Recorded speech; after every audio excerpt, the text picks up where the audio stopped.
Jessica, this trip is no doubt a welcome relief from the drama engulfing the Trump administration in recent days. Instead of facing those difficult questions about the Russia investigation and firing his FBI director, the president is being treated like royalty by the Saudi royal family. Trumpets announced the arrival of President and Mrs. Trump in Saudi Arabia Saturday, marking his first foreign trip as commander-in-chief. The red carpet was literally rolled out for the first couple. They were met by King Salman and other high-level Saudi officials. The lavish welcome continued on the way to the Saudi royal court. American and Saudi flags lined the streets of Riyadh, and men on horseback surrounded the president's motorcade. The pageantry continued inside the royal court, where members of the Trump administration took part in a traditional sword dance. King Salman also presented Trump with a gilded necklace and medal.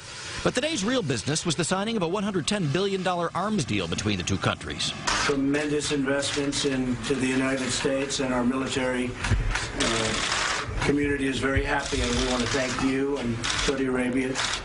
But hundreds of billions of dollars of investments into the United States, and jobs, jobs, jobs. The deal aims to bring American-made ships, planes, and bombs to Saudi Arabia, which can bolster the country's efforts to fight terror in the Middle East and counterbalance rival Iran's nuclear ambitions. This huge arms sales package reduces the burden on the United States to provide this same equipment to our own military forces, and will strengthen Saudi security forces for the future so that Saudi Arabia is more capable of carrying a greater share of the burden.